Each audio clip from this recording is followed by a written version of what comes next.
All right, gentlemen and lady. Every back. time. Yep. We're back for episode 11. I got a notification saying we've posted 10 episodes. Yes. So we are in episode 11. Congratulations, guys. Yes. This is huge. I'm proud of us, really. Like, kept it going. It wasn't just a one-off thing. Yeah. And we've kept it going this entire time. So With how much you put into purchasing these, it could not have been a We had to one-off make it thing. worth it. Yeah. Yeah.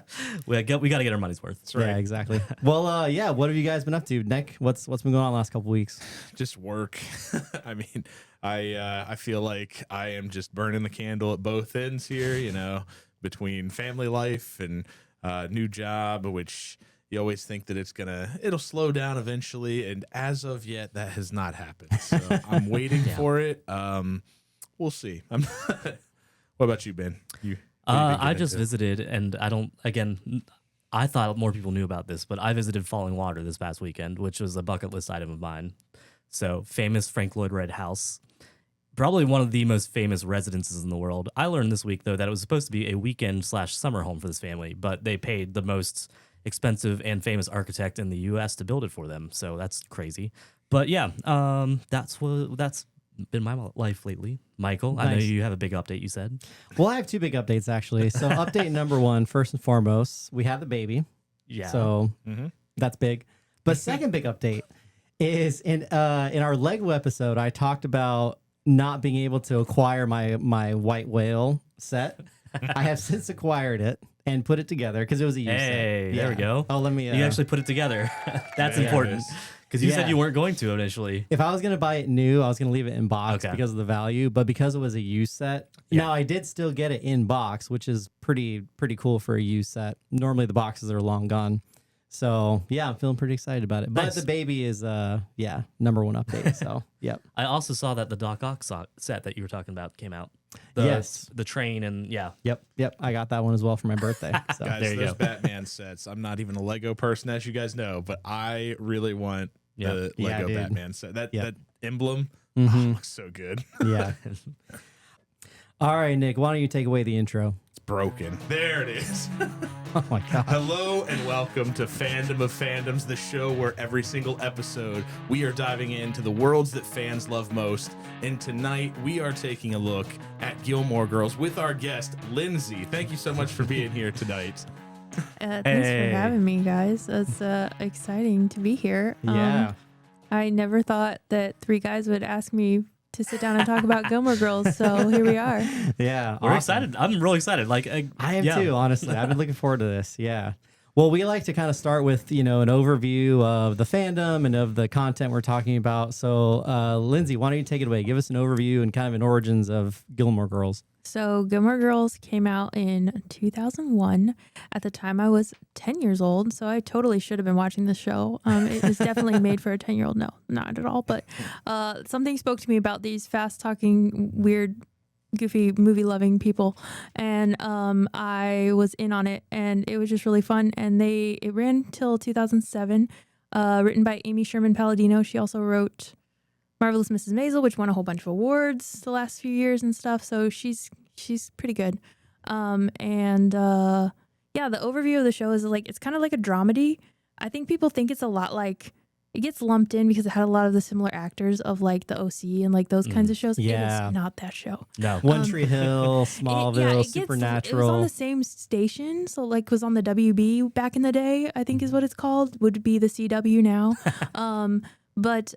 It's very much more about this like family system. So it's like the Gilmore Girls is obviously the two main characters, but also Emily Gilmore, the grandma. So it's kind of this like generations story about like this upper class family and kind of the dynamics between these three different generations of women, and like how that all comes together when like the daughter has a kid at 16, and like that's kind of a big deal in this circle. So it's also really funny, but just like what did I say? I think I told someone the other day it was like intergenerational trauma, but make it funny and cozy. So that's kind of the vibe of the show. It's really good. Well, the coziness factor. So my wife told me that people watch it around like fall is time. fall. Like it's a fall It time is show. fall. I never knew that. So Well, yeah, and that's why when I was talking to you, okay, so behind the scenes, when I asked Lyndsey to come on, we were originally going to talk about New Girl, and then we ended up talking about like the timing wise and everything like that it might be good to do Gilmore Girls, and so like that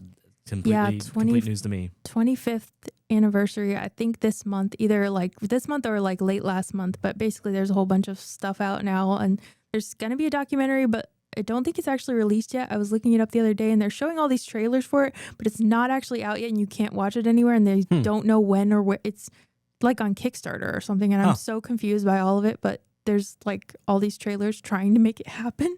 Okay. So even though it's technically already happened, but like, so yeah, 25-year anniversary, which is crazy. It makes me feel so old. Yeah. But yeah. Is it true that they are? I mean, I know they did the Gilmore Girls a year in the life in 2016, I believe is what I saw Netflix. I heard they were planning on doing more episodes. Is that true or no? I don't know, because I don't consider a year in the life canon. So we'll save this for our hot takes. Yeah, hot takes later. Yeah, could be, those could be fighting words. I don't know of a diehard Gilmore who would be like, yeah, it was great, I loved it. So okay, so you said a diehard Gilmore. Is that what fans are called? Gilmores? I don't know that we really have like a term.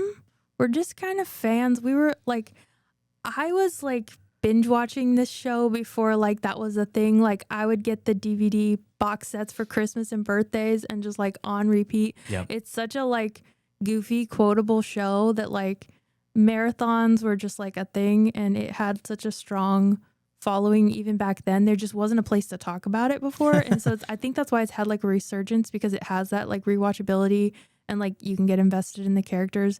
But now there's TikTok and this whole other generation that hasn't seen it and all these kinds of things. And it's I don't know. It's fun. It's funny. Has it been making a comeback? Like that's something that I don't even realize. Is it a show that's kind of come back into the zeitgeist a little bit? A little bit. I feel like it might have been more like a year or two ago when it was kind of trending and people were basically talking about how Rory was not the best heroine and how she was really very privileged and fair.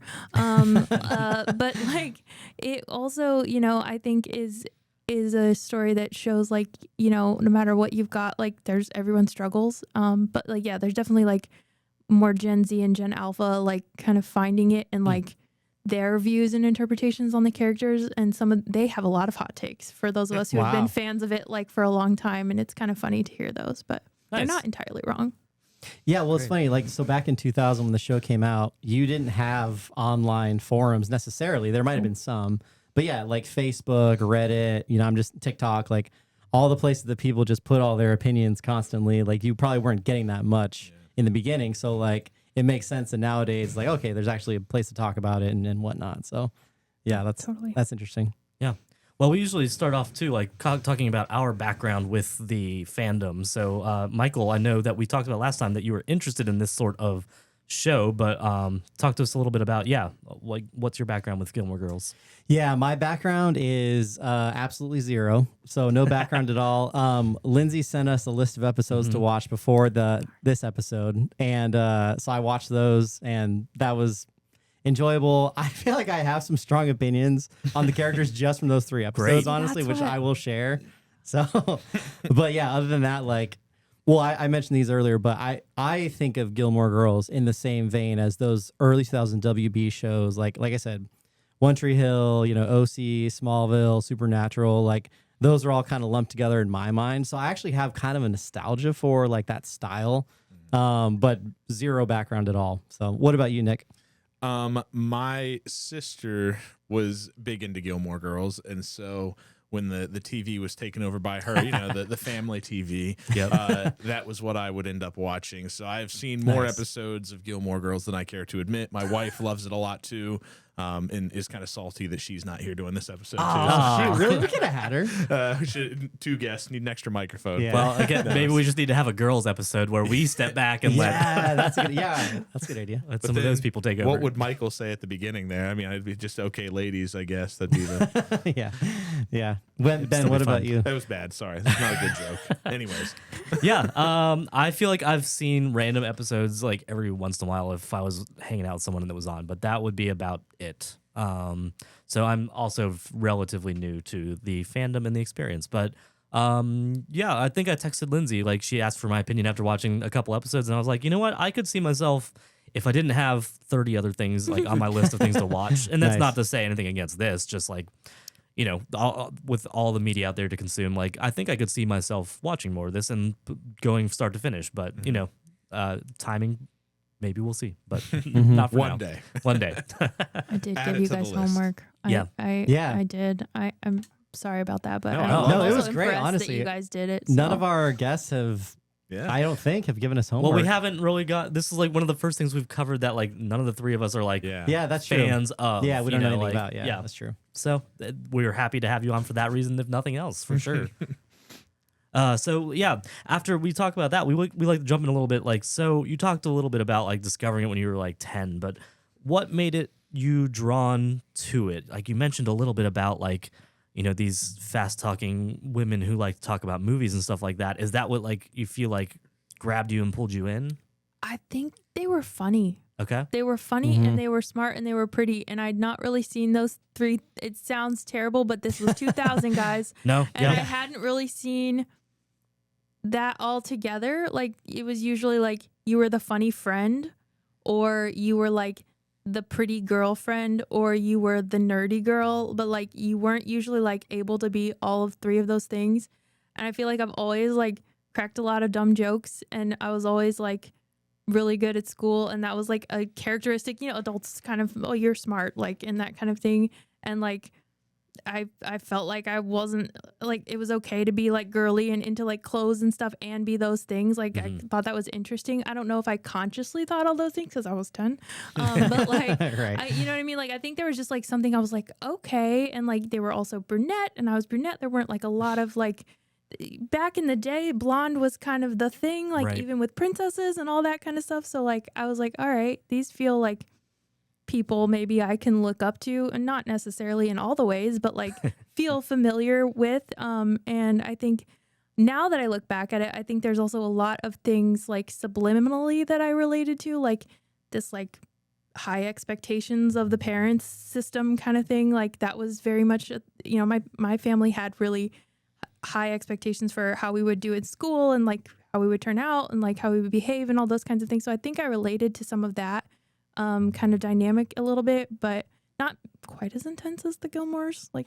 proper, the eldest generation of Gilmores. But I think there was just a lot of layers to it. And they do talk really fast, and I kind of always have talked fast. My brother and I, when we get going, like people are like, you guys aren't finishing sentences when you talk to each other. Do you know that? And we're like, no, funny. actually, sorry. So I think there's just a lot of it that just like kind of resonated with me. And like, I've always been interested in films and that kind of thing. And there was this thing, so I talked about the box set thing.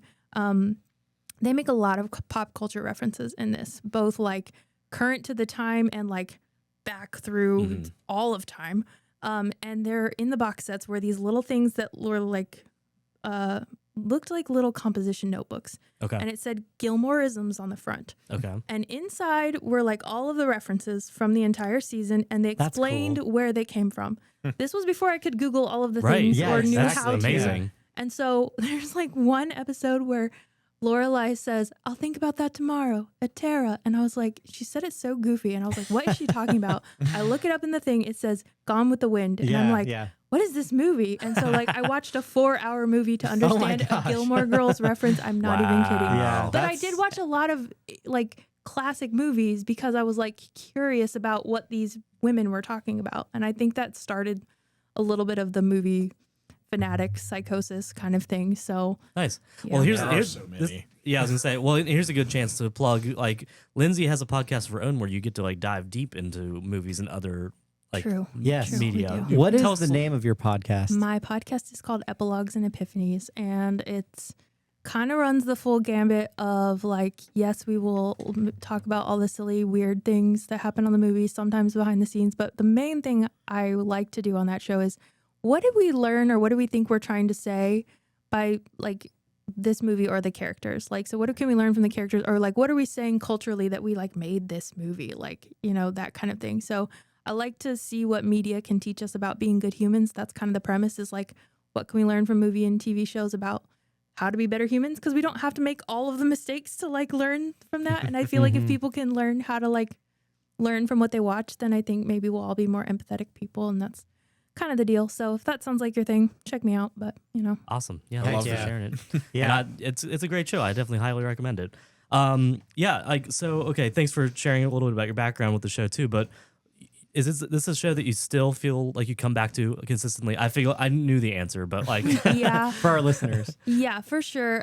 It's one of those. I think growing up, I felt like I resonated with Rory, and now I like understand Lorelai, and I maybe judged her too harshly as a child, judging an adult that seemed like they didn't have their stuff together. I get it. Yeah,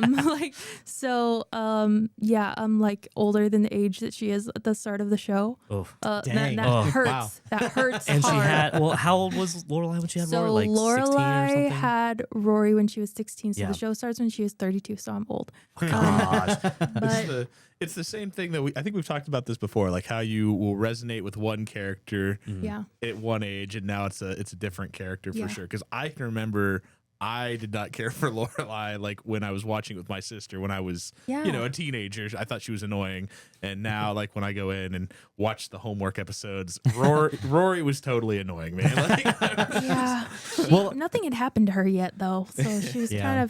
she's trying, but she's a kid. So Well, you're organically answering one of the questions we had, and that was, as you've gotten older, how has your relationship to or your perception of the characters changed, evolved? And I feel like you're kind of speaking to that right I now. think I have a lot more empathy for all of them. I think, especially like, one thing that's been fun to rewatch, like especially knowing I was going to talk about this, but also since I've had my show, like I watch things differently now. And I think I noticed the little things. So like, noticing like I think I told you guys to watch the pilot when Lorelai is asking the parents for money. And watching when Emily starts to present the condition of the Friday night dinner, and watching Richard in that conversation is not a thing I ever did because he's not the one speaking, but he's kind of like eyeballing Emily like, what are you doing? And he waits to see where she goes with it. And then when he sees that she's getting it somewhere reasonable or somewhere he would like it to be, he kind of relaxes back into his seat. But it's like he was ready to give her the money flat out. Like he was ready to be like, you need money, I'll give you the check. We kind of don't get you, but like I will help you because you're my daughter. And then Emily presents this condition, and he's kind of like on alert. But then he's like sees that she wants Lorelai to come around, and he's like, okay, that's not so bad. And so like just those kinds of things, like you notice the layers of the characters a little bit more. And I think she does a really good job of writing those subtleties into those scenes in a way that does make them very relatable, and like you want to root for all of them and think they all are they're just all trying their best. It's just varying at points. So Yeah. If I can just interject. So the pilot episode was not on the homework list, but now that you've talked about it, I'm going to go back and watch it because I want to see all that. That was because you sent me a separate list after I'd already sent them a list. Fair enough. I did watch the Gotcha. pilot. Nice. And I will say Richard Gilmore needs more screen time. Just because he's my favorite. But he will get more screen time as Okay. it goes on for sure. But no, Richard is honestly probably my favorite too. He is he's the sweetheart of the show. exactly, Like, yeah. You don't think he is because he's intense sometimes, but like he's the reality grounded one of the show. Like there's later seasons where they're all not talking again, and like Lorelai will talk to him for like some kind of insurance question reason, and Emily gets all mad that you're talking to her without me involved, and he's like, she's willing to talk to me. Like maybe if she's talking to me, like she'll come back. So he's like, yeah. very just like driving everyone still to try to pull them together in his own way. And I love how much he loves Rory. Like, I don't remember, I'm sorry guys, which exact episodes I gave you for homework. I thought about it carefully at the time.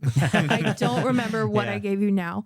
But Richard loves Rory in a way that is just like so sweet to see. And like, even to see how much Lorelai loves how much her dad loves Rory is kind of cool too. It's just, it's a complicated system, but like they paint it really well in that you want everyone to be like get along, and you're like, no, don't yell at her, no, don't say that thing, oh please stop making that joke. Like you kind of just want them all to get along, and you were outside of it, you can see it, but like I think they're just really well written characters, and I think that's an excellent choice, Ben, I think he is the best character. I mean, yeah, or Luke. Luke is pretty great too. Yeah, but no, like so in the pilot, there's like the Lorelai and Rory come over for the first like dinner at the Emily and Richard's place, and it's just like awkwardly silent. Everyone's just sitting around, and Richard just like has a paper and he's reading it, and I can't remember if like Emily and Laura is like starting into a little bit of an argument or something like that, but you can see how uncomfortable Rory is, and Richard just picks up a newspaper and hands it over to them, and they're both just sitting there like, and again like Doesn't so even look at her. yeah, right. That's funny. Yeah, and so again, like even without saying words, you can just see like his character and his place in it, where he's like, okay, we're just gonna like, I'm a caretaker in that sense, where like I can see how uncomfortable you are, and I just want to like give He's you like, here, something it's to like. better this way. They Yep. do this. They're gonna do it for a while. Like, Yeah, Yeah. Wow. Nice. Well, I'll jump into what. So you gave us some homework to do, but let's think about anybody that has never watched Gilmore Girls before. What would be your starter pack for them if they were trying to come into the fandom? I think you can just, this is one of those. So I know like a lot of really well-known shows, they say, oh, don't start there. It's not good. This one, the pilot hits. It does. Dang. Like I had hard choices to make. There were things I wanted to like make you guys see, like, especially from the like boyfriend's perspective and things. So that's kind of why I picked some of the episodes I did. But the pilot is so well written. I don't think it feels like a traditional pilot in that way. I don't know, Ben, you can. I would agree, and I had to pause it after the first couple minutes and check that it was the pilot, because they just drop you in and you're just like, hold on, what's happening? And you can pick it up yourself, but at the same time, like it's not your traditional pilot where they're like very clearly setting up like this is Like who these this people are. performative Like sentence, like that tells me what Yeah. facts about the person, but it's not how anyone would talk, like Yeah. kind of thing. or they like could have easily set it up as the Gilmores, like Lorelai and Rory, at least like this is their first day in town, so they're experiencing town for the first time on their own. But no, they're like established, and yeah, so it's interesting in that way, but not in a bad way at all. Yeah, I think the pilot is a good high dose of who everyone is. And there are so a thing about this show is extremely quoted. That is part of the fandom, is we all know all the stupid little quotes, and there are many. And there are so many of them in the pilot. I didn't even realize until I was rewatching for this. I was like, oh, we're like 5 minutes in. They've had like 6 of them already. So That's it's funny. just kind of crazy. Yeah. Wow. Well, that kind of leads us into the elevator pitch portion. So you've given us kind of a place to start with, like if a new person wants to come into the fandom. But yeah, as far as like why someone should even come into the fandom to begin with, what is your elevator pitch? Yeah, you can give the impassioned plea to the Impassioned camera. plea. Yes. We're gonna change the title of this from elevator Yes. pitch to impassioned plea. I like Impassioned that. plea. I think I mean, the way I would describe it, I think I said part of this earlier, but like intergenerational trauma, but make it cozy. Like it's just, it's not afraid to go in some really deep places and also have a lot of fun. And I think it really paints characters in a way that you like. I think it's like they both simultaneously feel like entertaining in the way like cartoons, like that can't, like they're just overblown and they're crazy and wild, but they also feel extremely real at the same time. Like you probably saw Kirk in some episodes, but like there are episodes where you are cheering for Kirk and you like are rooting for him, or you feel bad for him, or you're like, oh, that was sweet. Like I did not see those episodes. No, you did not see those episodes, but like, Well, that was, I mean, like he won Luke over in the one episode. So what was, I can't remember the title of the episode, but Oh, the where one with where the he's opening asking where Luke to. Dragonfly Yeah. open. Oh, yeah, So- maybe. And, Yeah, maybe he and normally, did. if you've watched the episode, like normally, I mean, Luke, I feel like he's the grumpy person who like gets so annoyed with everybody in town all the time, and especially his two nemesis being like Taylor and Kirk. Like that's Fair, so fair. like to see like in that one episode that you picked out for us to watch when Luke was kind of being a little bit more friendly towards Kirk was kind of Yeah. funny to see. yeah, it's I think it's just like if you're like me and you like want to see like some really good character development, and you also like things that have like For me, I don't like something that's like all one thing. I need a little bit of like, because I don't think we are all one thing. I feel like as people, like we're heavy and light, we're like deep and we're silly. Like, and I feel like this show does both of those things really well, kind of like almost in the same scene sometimes. And it's like full of really good Y2K fashion, which is kind of back. So there's that if you're into that, and like all these movie references, which are super fun.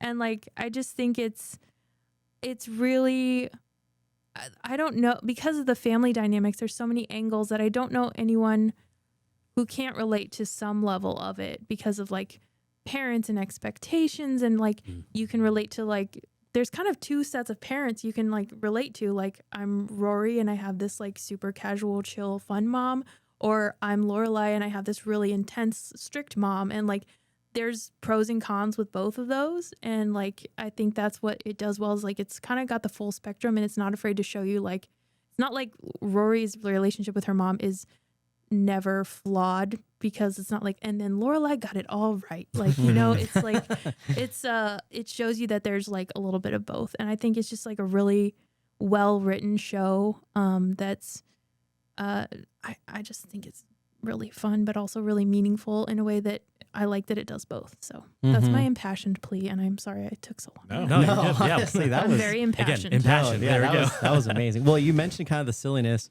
Even just in the 3 episodes I watched, I couldn't believe like the pace of the dialogue. Oh yeah, I was at first I was kind of like, is it like supposed to be this way? I was kind of like caught off guard, but then I really got into it. I don't know what that style of humor is, like that back and forth, like quippy dialogue. But I really enjoyed it. It was great. Are any of you guys like Aaron Sorkin fans? Oh yeah, I mean West Wing. Yeah, I've West called Wing. her the female Aaron Yes. Sorkin before, just because he technically came first, but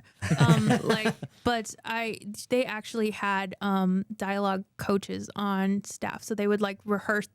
A Gilmore Girls episode script is like twice as thick because they used to print them as a normal script, and they would have like a dialogue coach on set that would like be running lines with them so that they could get their takes in the rhythm that they were trying to hit them in, and practicing them with that. So it is like there is a rhythm to it, absolutely. you know, which is really interesting. And I remember, so speaking of Aaron Sorkin, I know that this was true on West Wing. Maybe it is true for Gilmore Girls too, but like Aaron Sorkin was very particular about like not swapping out words. Like you can't change the to this or something like that because of how it affected the rhythm and like the poetry of it almost. And so like, do you know if that was the same? I don't know if she was as particular about like those little things, but I mean, she uses, I think it's a big part of the reason why I have the vocabulary I have. I was 10 years old and listening to someone use the word vestigial in a sentence as a joke. And I was like, what does that mean? What is she, and like, or picking up on context clues and like, you know, figuring that stuff out. So I do think it's she definitely has a lot of $5 words in it, for lack of a better way of putting it. And I think that keeps you on your toes and keeps it interesting. So I know they definitely weren't ad-libbing those for sure, but I don't know that she was necessarily, I've not heard that. That doesn't mean it's not true, but. Yeah. Well, I just noticed a couple of facts here because I'd done a little bit of research beforehand. Yeah, each script was around 75 to 80 pages long compared to the standard 45 to 50. Yeah, Yep. that's crazy. And then it says after that, well, before that, it says the signature fast-paced dialogue averages about 20% more words per episode than a like traditional TV that seems script. low from what, but For the double, it does seem low, but yeah. Yeah, well, Wow. nice. Well, why don't we take a quick break here, and we'll be right back.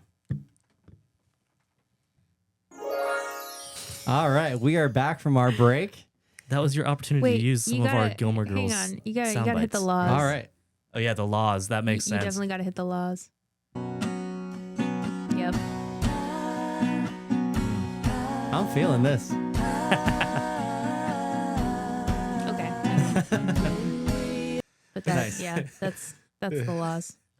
All right, so what is before we jump into our next segment, what is the laws for our listeners out there? Okay, so it's basically just like background kind of transitional music. That song that we just played was like an actual song, and then I think the producers slash writer of the show just really liked it and felt like it fit the vibe, and it did. Nice. And there's just like 8 million iterations of the laws. They're just kind of like the background, like they're walking towards the shop, kind of like filler music to kind of set the vibe of the scene we're about to go into. So that's the sad one. When I was saying, contemplative one. Yeah. when I was looking for that one, we found like 10-minute compilations of it. Like, Oh, wow. At least, yeah. It was No, I crazy. felt very pensive listening to that. So yeah, It's, I got the yeah, vibe. Yeah. Yeah. All right. Well, let's that's jump into good. our next segment here. So we like to talk about fandom culture.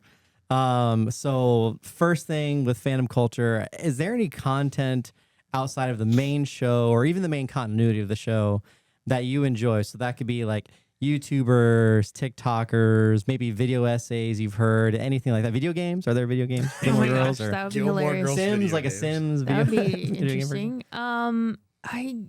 There was a show, and it was like the show about Gilmore Girls, like called Gilmore Guys. Mm. I've not heard of I- this.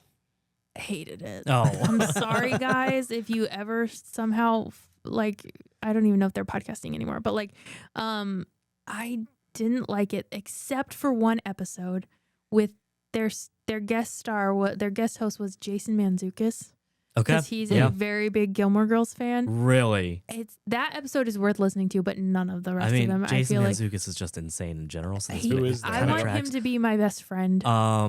You would know him if you saw him. He plays Brooklyn Nine-Nine. He's Pimento. Yeah. Adrian Pimento. Yes. Yep. He's well, his real name is Dante Fierro, Yep, but what's his actual name? I'm blanking. The Cologne Dennis guy in Parks and Rec, Feinstein. Dennis Yeah, Feinstein. there Yeah, it Dennis is. Feinstein. Yep. Why did I know his not real name? I, Yeah. That was Same, Dante, mentioned? because you're like Dante Fierro. That's a great name. Yeah, and then he's like, but this is more exotic and punny. Yeah. Oh my gosh. great line. Also an amazing voice actor too. He's done some very good. He's very he's good voice stuff. hysterical, but listening to him talk about Gilmore Girls just was like the best 45 minutes. Like, I highly recommend that episode, but I tried to get into the rest of the show and I could not. I just you guys do a good job of balancing banter and show content. It felt like I was in a best friends conversation that I didn't, but with people I didn't know. Like, it was too Yeah. inside, and that Gotcha. was what I didn't love about it. So yeah, podcasts, no, not really. Nice. I did a couple episodes, but that was before I kind of knew what I was doing. That was literally episode 2. So I don't know about that. I don't know if I'd recommend those. But you said there's no video games that I'm aware of. Let's Yeah. imagine what a Gilmore Girls video game would Right. be. It'd definitely be dialogue driven. Well, I'm thinking like a Sims, but there Gilmore might be. I Girls don't themed. actually You know what I mean? I'm probably the wrong person. Let's to be ask real. about that. I have no doubt that somebody on Sims Oh, has sure. created Yeah. 100%. Somewhere. Stars Hollow, Like, yeah. it's Or gotta Minecraft. Yeah, Maybe Minecraft. Gilmore Girls Could be. Minecraft. Interesting. You know? I'm just not in that world enough to know if there's a version of this one in it, I guess. Yeah. Yeah. What would it Given be? well, given when this came out and just the overall vibe, I'm picturing one of those Nancy Drew point and click sort Yeah. of things. Yeah. Oh yeah. yeah. That could Well, be. it's all the choose your own. I mean, Like, obviously, yeah. the dialogue is going to impact the way that Oh, it yeah, goes. You're going to 100%. figure out who, Rory's got all the guys that she's going after. Who's she going to end up with, depending Yeah. on the dialogue? Nice. Well, hey, speaking of Rory's guys. Oh, wait, were you going to say something? No, that's what I was going to point to. So yeah, Perfect transition point. Let's jump into our hot takes inside the fandom. So, before we throw it to Lyndsey, you guys know a little bit about the show. Ben and Nick, do you guys have any hot takes? I think I was kind of vocalizing this earlier. I just do not care for Rory very much. Gen Z and Gen Alpha agree with you. Yeah. I'm not a huge Rory fan, and I think it's changed over the years. I think initially it was Lorelai, and then it just changed to Rory. But the character actors that I always got annoyed with, when I was watching the episodes, I was the Taylor's antics and Kirk's antics were really just I was having fun with those this time. So those character actors were a lot of fun. I always loved Suki. So, yeah, that's my only one that pops into my mind right now. And then obviously I'm sure you've got hot take about the what is it, a season? I can't remember what's called, the season in the life. What's the Oh, a year in reboot the called? life. Year in the Life. I can't even. Yeah. Yeah, I do. I don't want to. Let's get to you guys first because it might be a minute. I mean, I don't have any hot takes. Again, like we watched like 5 episodes, 6 episodes, so it's hard for me to formulate anything like that. I see, Michael. I thought you were gonna get into a hot take of which team that Lyndsey was on. We can get there. We can get there. We were transitioning into that. That's what I was gonna point yeah. to. So okay, well, Lyndsey, go ahead and talk to us about what camp are you in terms of Dean, Jess, or Logan? There's only one correct answer. Oh wow. Okay. Now I'm curious. People who are Team Dean, I'm worried about you. I'm sad for you more than I'm worried about you. I'm a little sad for you. You should probably get out a little bit more. But people who are Team Logan who hurt you, and let's talk about it because they're the ones I'm concerned for. Dean fans, you just need to get out a little more. I think that's mainly your issue. Jess fans, you understand. You understand. He is the one that he's the only redeeming part of A Year in the Life, I will say. Is the fact that he shows back up. Basically Jess's character, so people who don't know, if you don't know, you're kind of really lost on this episode, I'm sure, probably. Okay. But anyways, so Jess is Luke's nephew. He comes into town in season 2 because Luke's sister says he's getting into trouble. I don't know what to do with him. Can you just help? Sounds like from what Luke tells us, his sister's a mess. She's shipping her kid to Luke to handle it, and Luke's Luke, and he just says, "Sure, I've got this." Was she not in the episode that one of them that you had us watch? She is later, but she's not when we meet Jess. She was in one of the episodes that we watched. I can't remember. It was, but Luke and her were having a conversation in the diner, and she's very high strung.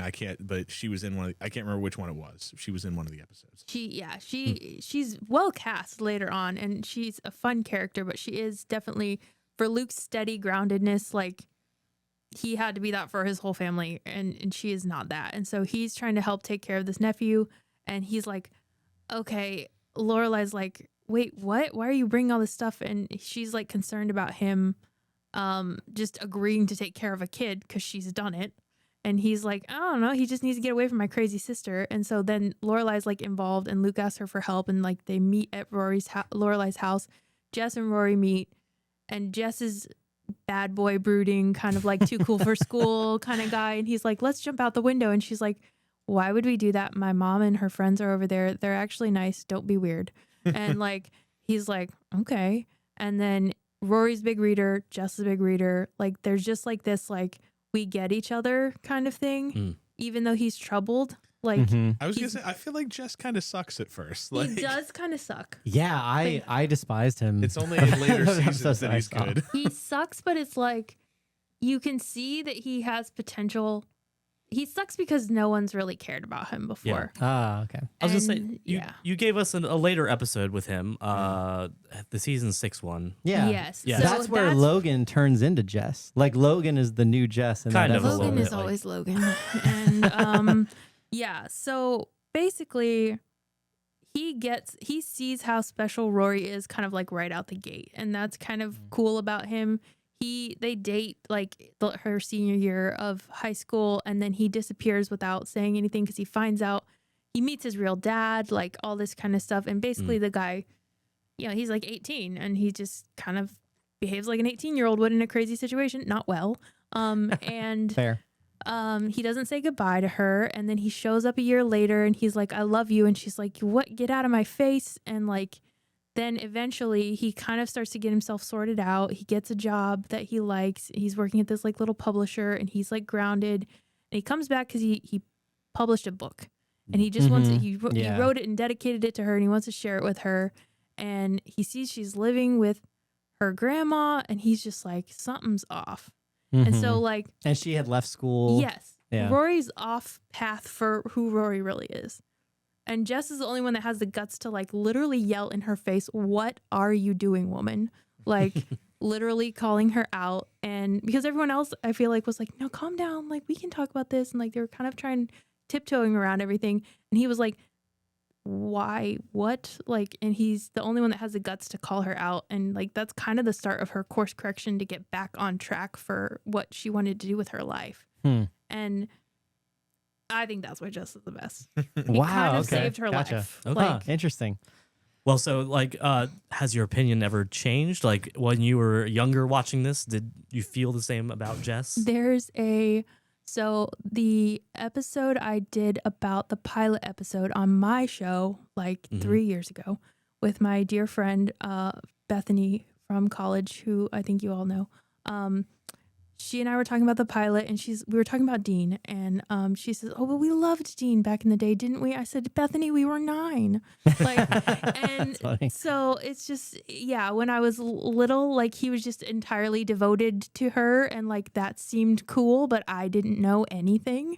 And I think that was, and then I kind of was into the idea of Logan until I actually, like, while the show was happening, until we get to the last season final episode, really, and then he just becomes entirely unworthy, in my opinion.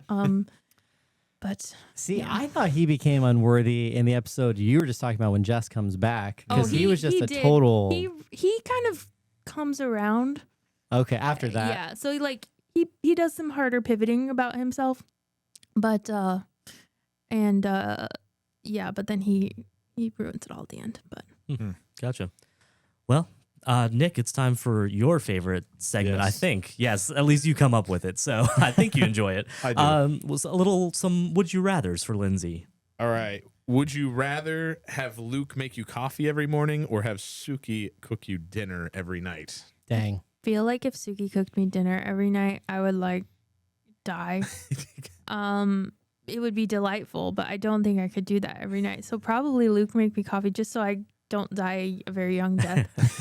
Interesting question. Do they establish, is Luke's coffee like good, or do people come to Luke because it's like one of the only diners in town where they serve? Dude, that's a good Lorelai question. says it's good. Okay. I don't know what her 2001 version of good coffee is like, and Good point. also what her barometer is. But So it wasn't like a pour over or anything it was fancy. not. So No, he's literally pouring it out of a tin Yeah. in one episode. So it probably was fine. okay. Yeah, I mean, tin coffee, that. I feel like I remember it being a part of a joke at one point. Like, isn't that a running bit that when she would go to other coffee shops that would be compared to Luke's coffee? Well, I just remember when we're talking about her gauging quality of coffee, she goes to a teacher meeting at Rory School, which is where she meets Max Medina, who is one of her boyfriends at one point, but this is her first meeting with him. She walks in, the first thing she does, she's late to the meeting, she pours herself a cup of coffee, and then she like has like an exclamation over how terrible the coffee is in the middle of the meeting. And everyone stares at her and she's like, "Oh, sorry." And like, and then later they're talking. She's like, "Just don't ever try to make a cup of coffee ever again. It was so bad." Okay. So Nice. All right. Would you rather work for Taylor Dozy or Emily Gilmore? I think it's Dozy. I don't even know. I hadn't heard his Taylor last Dozy? name before. Is that how? Dosey? When do they say it in the show? Dosey's Market. Oh, okay. That makes sense. Yeah. That's probably the only, I don't know that they say it super often. I think Emily is terrifying. I feel like I could confuse Taylor enough that it would be fine. But because I could work my way around it. So I'd probably have to pick Taylor if I had to pick. Nice. Would you rather be stuck in a conversation with Kirk or an argument with Paris? This is my like nightmare scenario right here. Argument with Paris. Argument with Paris. Kirk in real life would make me insane. Like on the show, he's hysterical. If I had to encounter someone socially like that, I would be so uncomfortable. Yeah. And I wouldn't want to be mean though. Like, and so it would go on forever. Yep. Has Sean Gunn ever played a different character? Like, does he need to? well, that's a good question. It's hard to see him as anything else. I remember when I saw him in Guardians of the Galaxy, I'm like, oh, there's Kirk in Kurt. space. Yeah. Kirk's in space. That's funny. That's what I said. Yeah. Nice. Would you rather attend the dance marathon, which you actually had us watch that episode, Yeah, it was a good one. or the 24-hour movie marathon? I think I know the answer that you're going to give on this one. I mean, dance marathon's such a production though. Like I do love movies, but I can watch a movie kind of on my own. Like dance marathon's kind of an event, and I love a costume situation. So I'd probably do the dance marathon just because it sounds more interesting. I know I zigged. I'm sorry. No, Yeah. that's okay. No, yeah, that makes sense. So the 24-hour movie marathon, was it all the same movie or different movies? I don't remember there actually Okay. being one on the show, to Oh. be honest. Right. They had a Seems like there'd be something like that they on the had show. a movie night. There's an episode where like they always show the same movie every year when they have this annual movie night, Okay. and Lorelai's like fighting with Taylor about it. And he says, "Fine, you pick the movie." And she gets this list of approved movies and she's going through all of it and she realizes it's impossible. There is only one choice. We're going to watch this stupid movie again. And so That's funny. yeah. This reminds me of being on campus at Mount Vernon and the amount, like the number of times they did like Guys and Dolls as the musical or something like that. And it's because of like how hard it was for them to like pick a show that was approved Like, on campus yeah, because basically. Yeah, it that couldn't makes sense. have, there were many things it could not have. So Fun fact, I wanted our those of us who, well, you graduated the same year as me, right, Mhm, Michael? yeah. I wanted so they have this like baccalaureate ceremony and like I was senior class president and we get to like, our little team got to pick like, okay, we like these flowers. We want to sing this song. I wanted our song to be For Good. I had the same thing. I was picking the year before you and I asked for that. And they said no, Yep. because we can't put Wicked in there because Yep. it has to do with Wow, witches and that's people crazy. will be upset. And I was like, what year is it? And Yeah. that Dang. was what I said. And I was so upset. And we did some other ridiculous. We ended up doing You Raise Me Up by You Josh pulled. Groban. Well, yours is Oh, at least dude, better. that's- Ours was like yeah. you pulled me through by someone I've never heard of, and like I was like, You raised all me up, right, you pulled me through. yeah. Did Dr. Basically, Bob choose it? That was basically, I think one of the choir kids, whoever had the solo, did it. I think it was. I don't even know. I won't gosh. say. Yeah, that's a Yeah. good idea. But yeah. So, anyways, yeah. But I was like, That's Sorry about that's so funny that you guys tried to pick the same thing, and Well- also got shot down. Yeah. That's, last would you rather question. Would you rather have Lorelai as your mom or Emily as your mom? That's really tough. Would you take the money? That's the question of the show, though, isn't it? Yeah. Mm. Like, that's kind of the question of which way works, like which way is best, and I don't know that I have an answer. Probably, my personality could probably make it work with an Emily a little more. I Mhm. think the instability of Lorelai would stress me out. But yeah, I don't know that there's like I don't know that anyone gets out unscathed here. Like in either scenario. Yeah. Nice.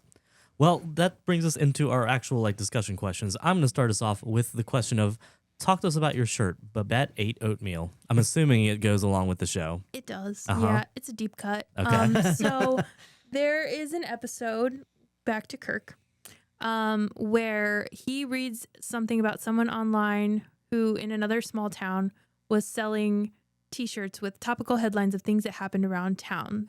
And nothing, and so the very first day that Kirk is going to do his idea, nothing really happened. Mhm. And so his very first shirt is Babette ate oatmeal. Okay. Dang, And- that's a very deep Nice. cut. But it's Wow. if you know, you know. Yeah. And it's like, yeah. And then he has some other ones where they have this like Edgar Allan Poe convention in town, and he says faux pose foes. Because these like guys that were supposed to both do the same poem like were arguing. And Oh it's- my gosh. But That's this really was the funny. very first shirt. And so like when I knew we were gonna do this, I was like, I think I need to find a Babette ate oatmeal shirt. And it was like $10. I was like, yeah, I'm gonna do that. So- Oh, Nice. nice. Heck yeah.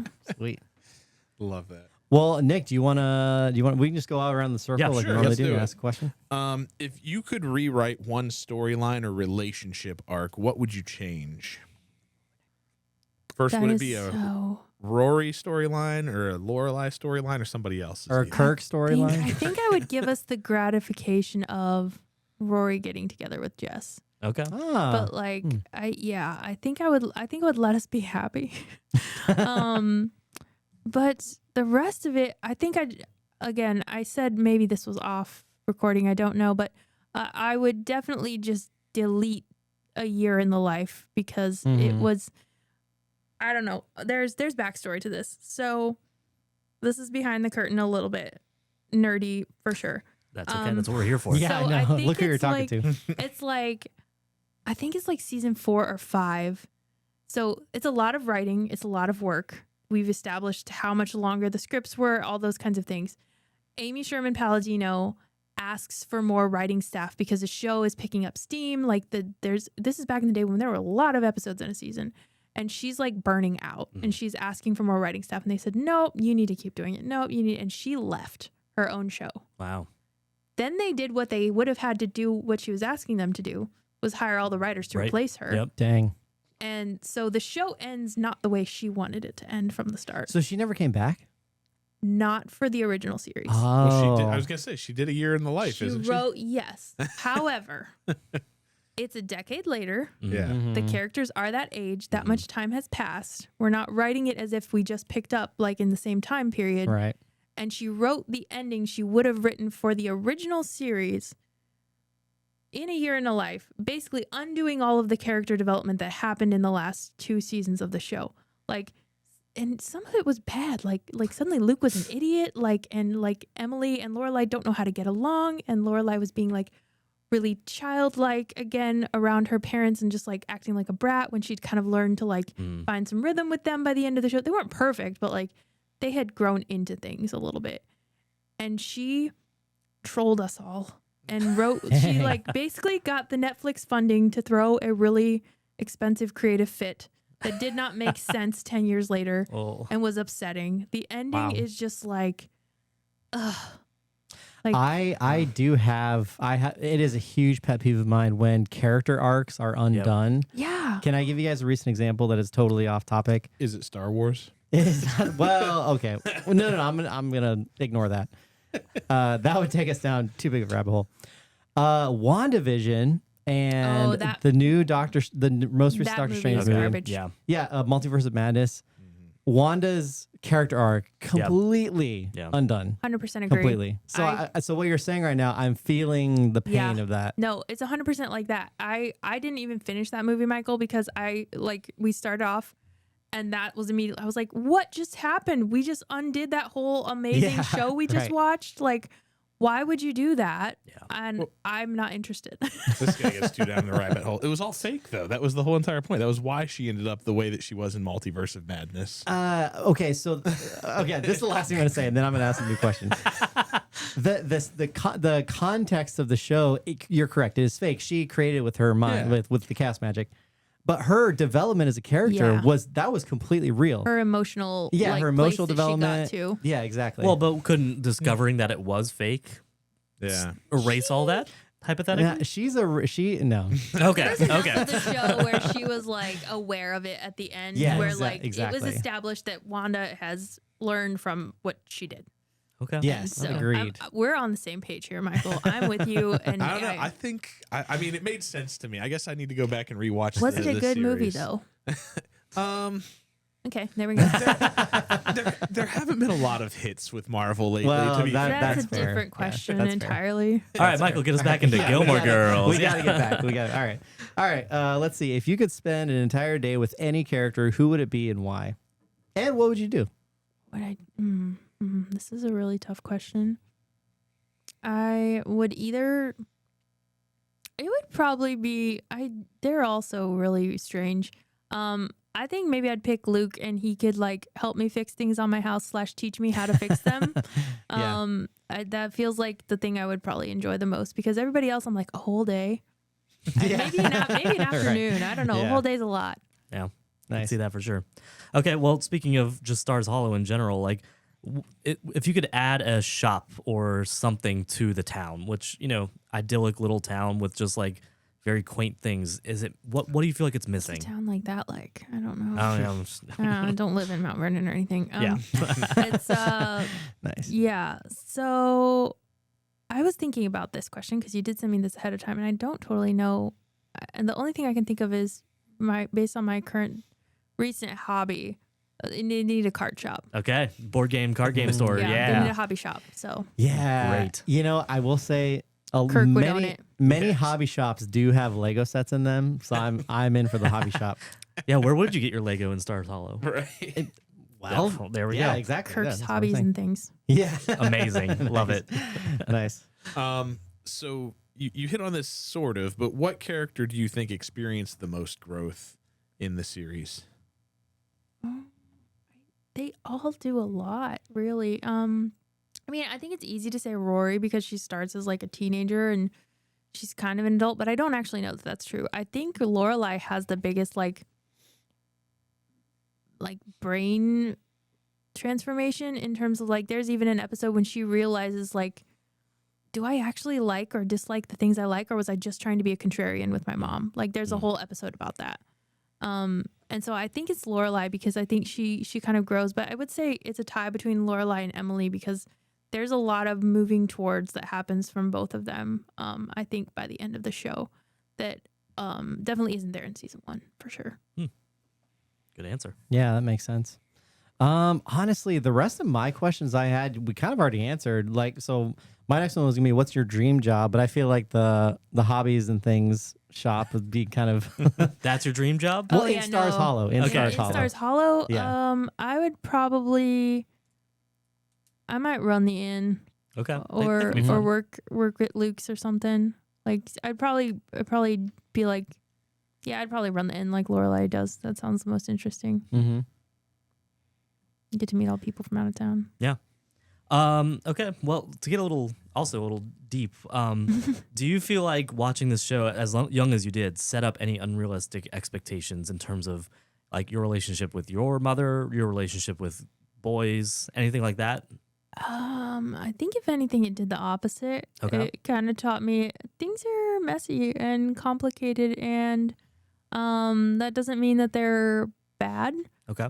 Because no one in this show, I think what Amy Sherman Palladino does in all of her stuff is like all the characters are kind of worthwhile. Like they're worthy people, but they're also very flawed. And I think she wrote these characters in a way that was like, sometimes things don't work out and that's okay. And that doesn't mean that it was bad that it happened. Like Lorelai has some of those boyfriends where you're like, that really went south, but like it was fun and good for her in certain ways while it was happening and those kinds of things. And so I feel like if anything, this show is so messy that it maybe taught me to expect messes. Okay. Hey, Yeah, that's kind of legit.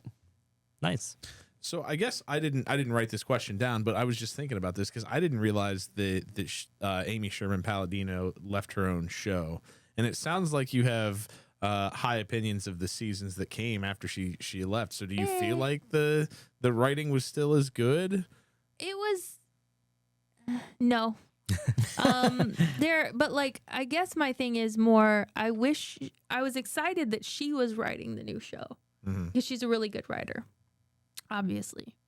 But I wish she wouldn't have, to our earlier point, undone the character development because like reality was what it was. Like let's not be weird and act like everyone regressed. Like that doesn't totally make sense.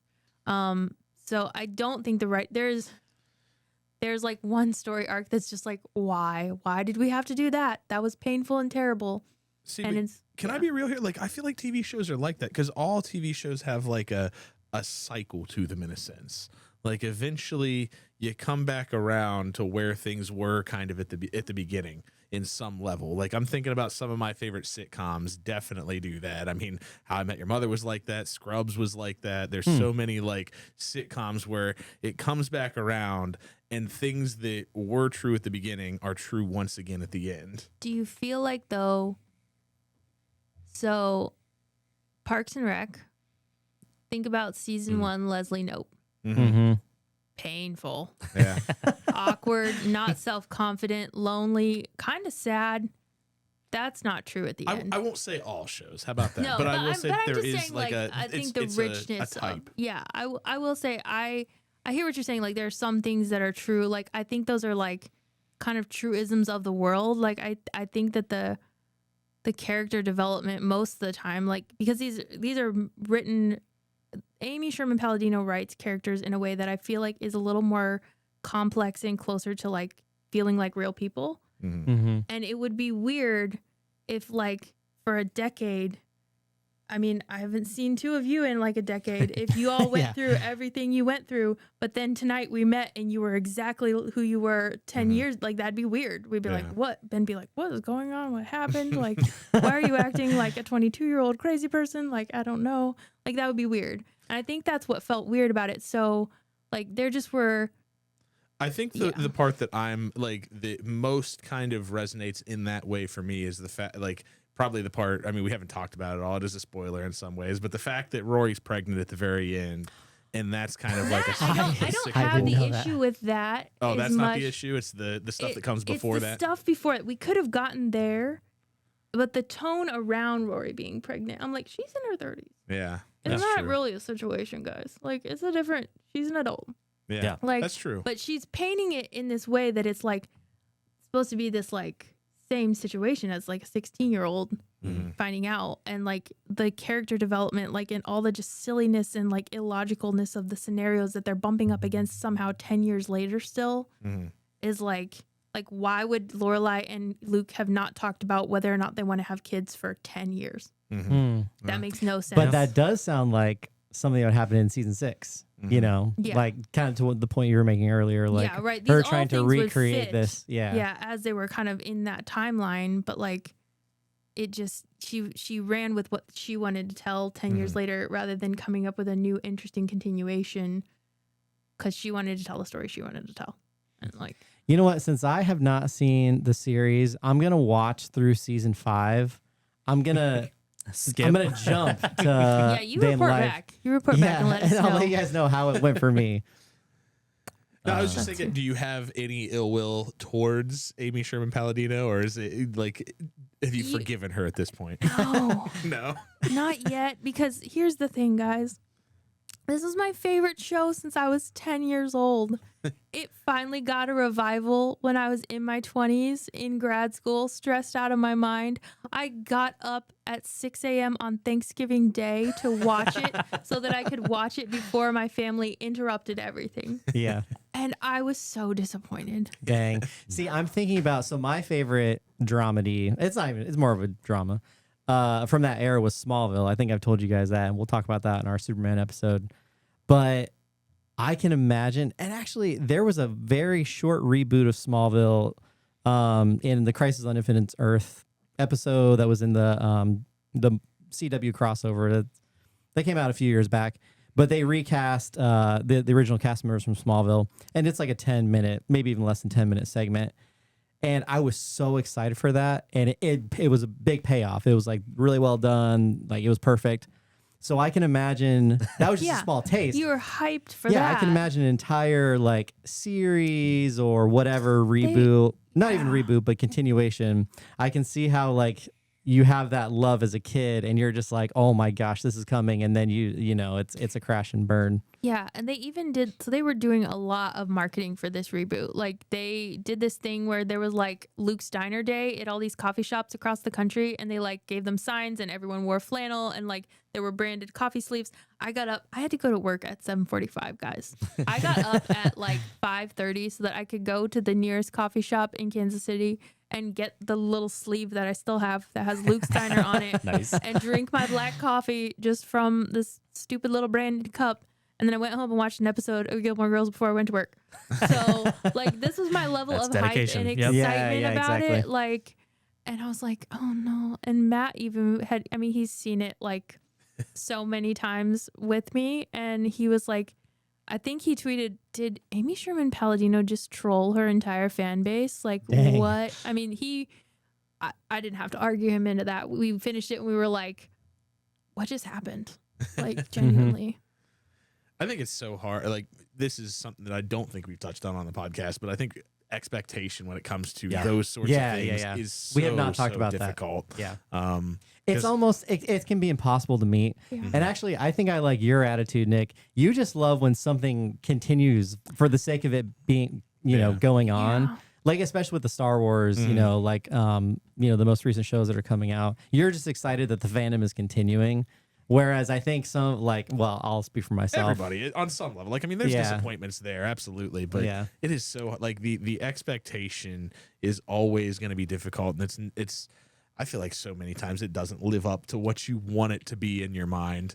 And one of my favorite fandoms, which we need to do an episode on soon, that was How I Met Your Mother for me. I remember feeling that way, but over the course of time, like I've come to appreciate the art more than I did at the time because I was just mad at the time. I think for me, what was hard about it, because I generally am like that, like when it comes to like a superhero movie, like I like Spider-Man, I like Superman, and I was actually talking about this on the most recent episode of my podcast when we did the Superman one. Like it's impossible to go to these things without expectations. But with this one, I'm usually kind of like, yeah, I'm happy when there's content. But this felt like not true to the characters that we had like come to love and like who they supposed to be to each other. Like it felt like everyone regressed, and the whole show, like the original show, was everyone kind of progressing, maybe slowly, maybe in a not traditionally linear fashion, but like we were trying to be better people as we were moving forward, and it felt like we unlearned those lessons, and that just felt like kind of unfair to them in that way. And I think that's why I was like frustrated that makes by sense. it. Oh yeah, for sure. I've got one more question I think ties into kind of what we're talking about right now, and that is if the show were made today, so not necessarily that they were continuing it, or maybe if the show started brand new, what would be the most different thing? What do you think would change the most in the show? I think there'd be more diversity in the casting for sure. I think it's a pretty white show. Yeah. Yep. I was gonna say this is not a white podcast. Between Ben and I, Hey, that's Anyway. 50%. Well, 75 with a minority female. If we, okay, yeah, there we We've go. got good representation. We have amazing representation here. All right. Your numbers are pretty good, guys. There we go. You're doing a great job. No, but like I think that would be the biggest difference. I think we would have to have more diverse main characters baked in with this family, because I don't know that there's a lot of, and nor necessarily I think we've done enough centering of like whiteness in a lot of ways, like because we're kind of like, oh, poor Rory, she might not get into Yale, like oh, okay. So I mean, it's not to say that that's not a struggle for her from her perspective, but like I think we just live in a world where they're like the stakes feel higher, like there's a lot more people really suffering and struggling, and I think it would be hard to be super empathetic to someone's position like that if it were made today. Like, and that's not to say that I don't like Rory, because I don't totally dislike her, but I just think that would have to be different for sure. well, not that we could keep going, even about a show that I don't know a ton about, but for the sake of time, like let's close it with this. Like we talked a little bit about, there were rumors that there were going to be more episodes. If they were still written by Amy Sherman Palladino, would you still find yourself watching them? Oh, I would give it a shot for sure. Like I love these characters too much to not see what she's up to. I may only watch it once. Okay. Which is what happened with A Year in the Life. I was like, never again. But yeah, I would definitely see what happens for sure. Nice. Yeah, absolutely. So we always close with what's the next big thing in the Gilmore verse in the fandom. I have something actually, but before I say what my thing is, do you know of anything, Lyndsey, coming up? Wait, are you making a big announcement that you are funding the next season of Gilmore Girls? While we were on here, when I announced it was on Kickstarter, Michael funded and greenlit the new documentary. No, I think that's what's happening, though. I mean, they're celebrating. There's a lot of like Warner Brothers like giveaways and things happening right now, kind of in honor of the 25th anniversary. So there's a lot of social media stuff happening.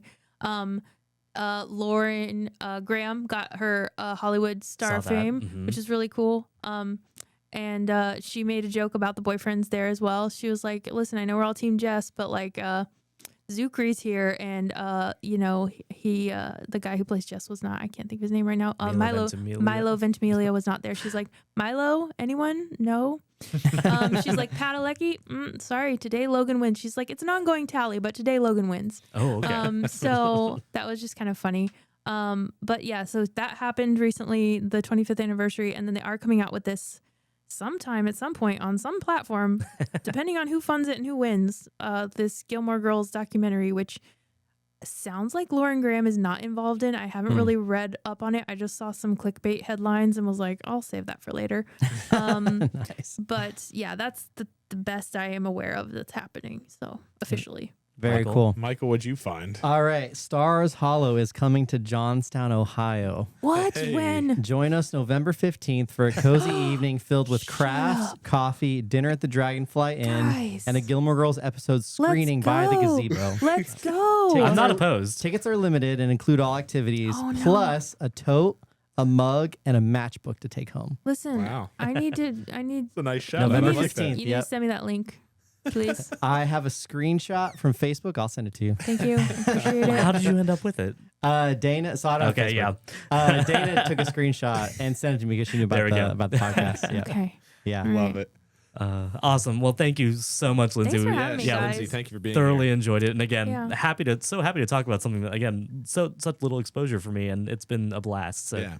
Thanks for having me, guys. Honestly, like, good on y'all for like talking about a show around females, like on a podcast hosted by dudes. Like, I mean, that's not common. So, like, this was fun, and I appreciate you guys like investing in the homework and like coming along for this ride to Stars Hollow. And thanks for having me. Yeah. Absolutely. Yeah. Absolutely. Awesome. Yeah, so go check out Lyndsey's podcast, Epilogues and Epiphanies.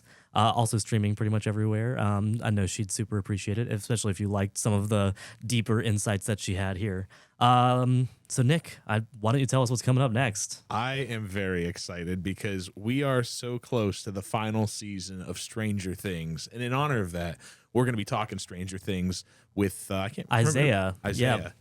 So this is going to be awesome. I'm so hyped to talk about it, and I can't wait for the final season to come out and kind of see where things are going to land, I guess, with everything. I think the sad part is because it's been so long since the previous season, I think some of the hype's worn off, but I think it'll come back here. Like Yeah. next month, you're going to start to hear everything Stranger Things, Yeah. and people are going to get excited again, and it's going to be awesome. So, I did buy Stranger Things themed cookies today for us to eat during the Yes. podcast. Amazing. So there's already some hype going. Great. Well, thank you guys for listening so much. Thanks again, Lyndsey. And Yeah. Thank you, Lyndsey. We'll see you guys Guys. next time. Yep. Well, we hope you enjoyed hearing about today's fandom. Thanks for joining us. Give us a follow on Instagram or Threads at fof.pod to stay up to date with all the latest, and check out the video version on YouTube at Fandom of Fandoms. Have a fandom that you want us to dive into? Send us an email at fandomofpodcast@gmail.com. Till our next adventure, keep being passionate, keep being curious, and keep being a fan.